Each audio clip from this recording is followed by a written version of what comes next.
எல்லோருக்கும் வணக்கம். இன்னைக்கு அனிதா புஷ்பவனம்குப்புசாமி யூடியூப் சேனலில் உங்களெல்லாம் சந்திக்கிறதுல ரொம்ப ரொம்ப மகிழ்ச்சி. இன்றைக்கு பிறந்தநாள் மற்றும் திருமண நாள் காண இருக்கின்ற அனைவருக்குமே என்னுடைய வாழ்த்துகள். உங்களுடைய வாழ்க்கையில் நீங்கள் அனைத்து நலங்களும் வளங்களும் கிடைக்கப்பெற்று நீடூழி வாழணும்னு சொல்லிட்டு நான் இறைவன் கிட்ட பிரார்த்திக்கிறேன். இந்த காணொளியை காண்கின்ற அனைவருக்குமே இந்த நாள் இனிய நாளாக அமையட்டும். இன்னைக்கு இந்த பதிவில் ஒரு புலாவ் சொல்லி கொடுக்க போகிறேன். இந்த புலாவ் கொஞ்சம் வித்தியாசமாக இருக்கும். நீங்கள் வெரைட்டியாக புலாவ்ஸ் கேட்டுட்ருக்கீங்கல்ல, நம்ம ஒரே மாதிரி சமைக்காமல் உடலுக்கு ஆரோக்கியத்தை தரக்கூடியது, சுவையையும் தரக்கூடிய புலாவ்களை வித்தியாசமாக சமைச்சு அப்பப்போ நான் காமிக்கிறேன். இன்றைக்கி நம்ம இந்த பதிவில் செய்ய போகிற புலாவ் பேர் என்னென்னா பச்சைப்பயிறு கேரட் புலாவ். ரொம்ப வித்தியாசமாக இருக்கும், ரொம்ப எளிமை. இது சாப்பிட்ட பின்னாடி உங்களுக்கு தோணும், இப்படி கூட புலாவ் செய்ய முடியுமா? நம்ம பிள்ளைங்களுக்கு ஸ்கூல் திறந்த பின்னாடி காலையில் நம்ம அவசரமாக ஆஃபீஸ்க்கு கிளம்புறதுக்கு முன்னாடி இது சுலபமாக செய்து சாப்பிட்லாமே, உடம்புக்கும் நல்லதாச்சு அப்படின்னு நினைப்பீங்க. கேரட் கண்ணுக்கு நல்லது, பச்சைப்பயிரில் நிறைய புரோட்டீன் இருக்குது, உடம்புக்கு வலுவை தரக்கூடியது. சரி, இந்த பச்சைப்பயிறு கேரட் புலாவுக்கு தேவையான பொருள்கள் என்னென்னு பார்த்துடலாம். கேரட் பச்சைப்பருப்பு புலாவ் செய்வதற்கு தேவையான பொருள்கள், நான் பாஸ்மதி அரிசி எடுத்து நல்லா அலசிட்டு ஒரு 10 நிமிஷம் ஊற வச்சுருக்கேன். நீங்கள் பாஸ்மதி அரிசியில் தான் செய்யணுன்றது அவசியம் கிடையாது. உங்களுக்கு எந்த அரிசியில் செய்யணும்னு நினைக்கிறீங்களோ அதில் செஞ்சுக்கலாம். அதற்கடுத்தது 3 டேபிள் ஸ்பூன் பச்சைப்பருப்பு தோலோடு எடுத்துக்கோங்க. அதை அலசிட்டு நான் வச்சுருக்கேன். நெய் அல்லது எண்ணெய் தேவையான அளவு, இது ஆப்ஷன் தான். சிறிய துண்டுகளாக நறுக்கிய கேரட் 1, நீளமாக நறுக்கிய பெரிய வெங்காயம் 1, மிளகாய்த்தூள் 1½ டீஸ்பூன், பட்டை சிறிய துண்டு, கிராம்பு 5, பிரியாணி இலைகள் 2, உப்பு தேவையான அளவு. இது ஹிமாலயன் ராக் சால்ட், இந்த உப்பு தான் நான் பயன்படுத்துவேன் அதிகமாக. என்னன்னு புதுசாக கேட்குறவங்களுக்காக இது சொல்கிறேன். நீங்கள் எல்லாம் நினைப்பீங்க இவ்வளோ கம்மியான பொருளில் இந்த சிம்பிளான புலாவ் நல்லா டேஸ்ட்டாக இருக்குமான்னு. எப்போவுமே சிம்பிளான பொருள்கள் போட்டு செய்கிறது ஒரு சில சமயம் பார்த்திங்கன்னா ரொம்ப சுவையாக இருக்கும். சரி, இப்போ நான் அடுப்பில் ஒரு ப்ரெஷர் குக்கர் பேன் வச்சுருக்கேன். அதில் கொஞ்சம் நெய் விட்டுட்டு இந்த அரிசி இருக்கு இல்லையா, அதை கொஞ்சம் மாய்ஸ்ட் பண்ணுற மாதிரி பண்ணிடலாம். அதாவது பளபளப்பு கூடணும், நமக்கு தனித்தனியாக அரிசி பிரிஞ்சு நிற்கணும். நான் ஒவ்வொரு தடவையும் இது செய்து காமிக்கிறேன். புதுசாக பார்க்குறவங்க எப்படின்னு திரும்ப கேட்பீங்க கேள்வி, அதனால் திரும்ப செய்து காமிக்கிறேன். எந்த அரிசியாக இருந்தாலும் நம்ம புலாவோ பிரியாணியோ செய்யும் பொழுது இப்படி தான் நம்ம தனித்தனியாக பிரிஞ்சு கொடுக்கணுன்னா இந்த மாதிரி செஞ்சுக்கணும். இதை இப்போது நம்ம கொஞ்சம் லேசாக அதில் இருக்கக்கூடிய தண்ணியெல்லாம் போகிற வரைக்கும் வதக்கி எடுக்கணும் அரிசியை. இப்போ பாருங்கள், அரிசியில் இருக்கக்கூடிய தண்ணியெல்லாம் போயிட்டு நல்லா பளபளப்பு வந்துருச்சு. இதை ஒரு பவுலில் ட்ரான்ஸ்ஃபர் பண்ணிக்கலாம். பாருங்கள், இந்த பவுலில் நான் தனியாக எடுத்து வச்சுருக்கேன். அடுத்தது அதே குக்கரில் நம்ம மீதம் இருக்கிற நெய்யை சேர்த்துக்கலாம். நெய் அல்லது எண்ணெய். இப்போது போட்ட நெய் நல்லா உருகிருச்சு. அதில் நம்ம இது தாளிக்கிறதுக்கு பட்டை, கிராம்பு, பிரியாணி இலைகள் சேர்த்துக்கலாம்.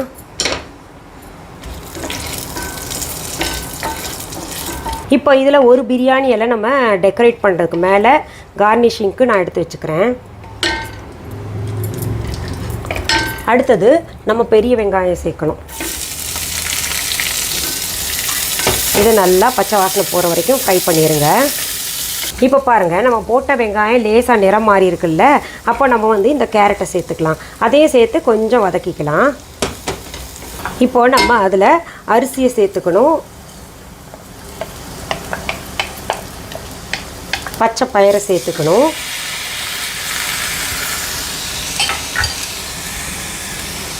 மிளகாய் தூளையும் சேர்த்துக்கலாம். உப்பையும் சேர்த்துக்கிட்டு தேவையான அளவு தண்ணி. நான் இப்போ பார்த்தீங்கன்னா இதில் ஒரு டம்ளர் பாஸ்மதி ரைஸ் எப்போவுமே வைக்கும் பொழுது நான் 1.25 டம்ளர் தான் தண்ணி விடுவேன். அதனால் இதுலேயும் பார்த்தீங்கன்னா 1.25 டம்ளர் தண்ணி நான் விடுறேன்.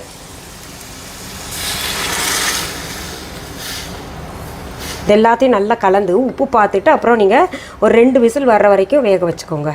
2 அல்லது 3 உங்கள் குக்கரை பொறுத்து தான் இருக்குது. இப்போவே நிறம் பார்த்தீங்களா, பார்க்க என்ன அழகாக இருக்குல்ல. சிம்பிள் தான், ஆனால் சுவையாக இருக்கும். நீங்கள் இப்போ இதில் கேட்பீங்க பூண்டு இஞ்சி போட வேண்டாமா அப்படின்னு. எல்லாத்துலேயுமே நம்ம பூண்டு இஞ்சி போட்டோன்னா பின்ன ஒரு வெரைட்டி கிடைக்காது. அதனால் அது தவிர்க்கணும் இந்த புலாவில். இப்போது இதை நம்ம ப்ரெஷர் குக் பண்ணலாம். 2 விசில் வர்ற வரைக்கும் நான் வைக்கிறேன். இப்போது நான் குக்கரை திறந்து பார்த்தேன். பாருங்கள், எப்படி இருக்குது? ரொம்ப அழகாக இருக்குது, பார்க்குறக்கே இல்லை. சத்தான உணவு, கேரட் இருக்குது, அதில் பயத்தம்பருப்புலேயும் நல்ல சத்து இருக்குது, ரொம்ப நல்லா இருக்கும். இப்போ பாருங்கள், நம்ம செஞ்ச புலாவ் எவ்வளோ அழகாக டெக்கரேட் பண்ணியிருக்கேன்ல. நம்ம எப்போவுமே ப்ரெசன்டேஷன் நல்லா கொடுக்கணும், அப்போது வந்து விரும்பி சாப்பிடுவாங்க பிள்ளைங்களாகட்டும், வீட்டில் எல்லாருமே. அது கூட சைட் டிஷ்க்கு நான் உங்களுக்கு நிறைய கிரேவிஸ் எல்லாம் சொல்லி கொடுத்துருக்கேன், அதை செய்யலாம். அப்படி இல்லைன்னா வெறும் தயிர் போதும். தயிரில் சீரகத்தூள் அப்புறம் உப்பு சேர்த்து சாப்பிட்டோன்னா ரொம்ப பிரமாதமாக இருக்கும், சத்தான உணவு. பச்சைப்பயிறு கேரட் புலாவ் எவ்வளோ சுலபமாக செஞ்சிட்டோம் இல்லையா? ரொம்ப சுவையாக இருக்கும். அதாவது நம்ம எளிமையான பொருள்களை, நம்ம வீட்டில் இருக்கக்கூடிய சமையலறையில் இருக்கக்கூடிய எளிமையாக கிடைக்கக்கூடிய பொருள்கள் வச்சு விதவிதமாக ஆரோக்கியமாக சுவை மிக்கதாக செஞ்சு சாப்பிட முடியுன்றதுக்கு இந்த எளிமையான புலாவ் ஒரு உதாரணமாக இருக்குது. நீங்கள் இப்போது இந்த புலாவ் செய்யும் பொழுது நிறைய பேருக்கு என்ன வழக்கமாக இருக்கும்னா பூண்டு இஞ்சி சேர்க்கணுன்றது. இப்போ பூண்டு இஞ்சி வந்து எல்லாத்துலேயும் சேர்த்தோன்னா ஒரே மாதிரி டேஸ்ட் தான் இருக்கும். அதனால் அப்படிலாம் இல்லாமல் இப்படி செஞ்சு பாருங்கள், ரொம்ப நல்லாயிருக்கும். இது கூட நான் சைட் டிஷ்ஷாக வெறும் தயிர் போதும் அப்படின்னு சொல்லியிருக்கேன்ல, தயிர் பச்சடி, வெங்காயம் போட்டு பச்சடி கூட செய்யலாம், வெள்ளரிக்காய் வெங்காயம்லாம் போட்டு செய்யலாம். அப்படி இல்லை ஏதாவது கிரேவி செய்யணுன்னா நான் நிறையா கிரேவி செய்து காமிச்சிட்டு வரேன், மீல் மேக்கர் கிரேவி, இன்னும் பல கிரேவிகள் செஞ்சுருக்கேன்ல, அதை நீங்கள் செய்து சாப்பிட்லாம். நான் கிரேவியோட லிங்க்ஸ் எல்லாம் அது பிளேலிஸ்ட்டில் சேர்த்துட்டு லிங்க் வந்து உங்களுக்கு டிஸ்கிரிப்ஷன் பாக்ஸில் கொடுக்குறேன், அதை நீங்கள் பார்த்து செஞ்சுக்கலாம். சரி, இப்போ இது சாப்பிட்டு பார்க்கலாம். மனம் வந்து நல்லா இருக்குது, டெம்ப்ட் பண்ணுது சாப்பிட்றதுக்கு. இதில் நான் தயிர் கொஞ்சம் சேர்த்துட்டு சாப்பிட்றேன்.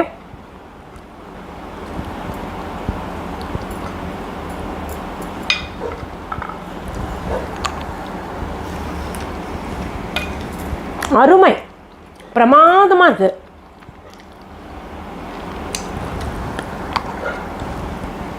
ஆஹா, இந்த புலாவ் சட்டுலாம் ரொம்ப டேஸ்ட்டாக இருக்கும். செஞ்சு சாப்பிட்டு பார்த்துட்டு கமெண்ட் பாக்ஸில் கமெண்ட் பண்ணுங்கள். நிறைய பேர் கமெண்ட் பாக்ஸில் பரோட்டா ரொம்ப நல்லா இருக்குது, அதுக்கு தேங்காய் குருமாவும் செஞ்சு பார்த்தோம், ரொம்ப பிரமாதம், வீட்டில் ஒரே பாராட்டு மழை.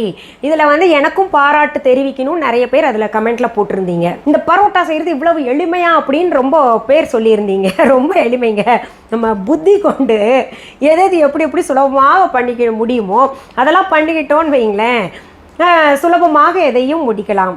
இந்த பதிவு முடிக்கிறதுக்கு முன்னாடி ஒரு செய்தியை நான் உங்களுக்கு சொல்லிக்கிறேன். இந்த கொரோனா வைரஸ் காரணமாக இப்போது டிரான்ஸ்போர்ட்டேஷன் இல்லை, எல்லாமே நிறுத்தியிருக்காங்க இல்லையா? உலகமே ஊரடங்கில் இருக்கும் பொழுது நம்ம வீஹாவில் ஆர்டர் போட்டவங்க எப்போ வரும் காத்துக்கிட்டு இருக்கீங்க. நிச்சயமாக எப்போ வந்து குரியர் ஆக்டிவேட் பண்ணுறாங்களோ நீங்கள் ஆர்டர் செய்த பொருள்கள் எல்லாம் பார்த்தீங்கன்னா குவிக்காக உங்களுக்கு 2-3 நாள்கள்லையே கையில் கிடைக்கிற மாதிரி நாங்கள் ஏற்பாடு செஞ்சுருவோம். அதனால் நீங்கள் அதை பற்றி கவலைப்படாதீங்க, ஆர்டர் போடணுன்னா போட்டுக்கலாம்.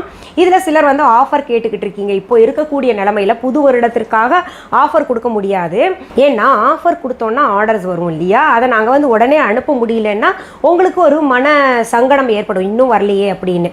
அதனால் கொஞ்சம் பொறுத்துருங்க.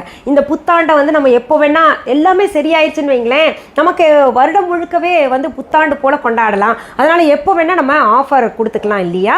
ஆனா நீங்க கட்டாயம் கேட்டது நான் செய்வேன். சரி, மீண்டும் அடுத்த பதிவில் வேற ஒரு நல்ல தலைப்போடு உங்களை எல்லாம் சீக்கிரத்தில் சந்திக்கிறேன். அது வரைக்கும் நன்றி, வணக்கம்.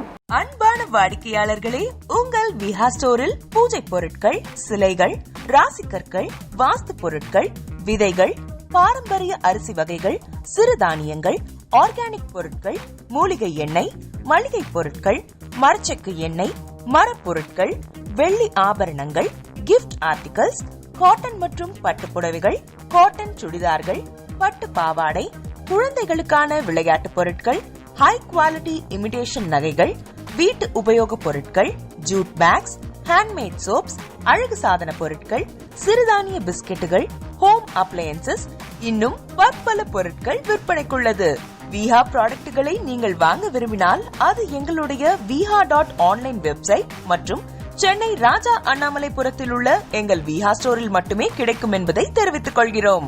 வேறு எந்த ஆன்லைன் வெப்சைட்களிலும் விஹா ப்ராடக்ட்கள் விற்பனைக்கு கிடையாது என்பதை நீங்கள் கவனத்தில் கொள்ள வேண்டும். எங்கள் விஹா ஸ்டோரின் விலாசத்தை கண்டறிய கூகுள் மேப்ஸில் விஹா ஸ்டோர் என்று டைப் செய்தால் வழியை கண்டறியலாம். www.viha.online வெப்சைட்டிலும் விஹா ஸ்டோரின் அட்ரஸ் உள்ளது.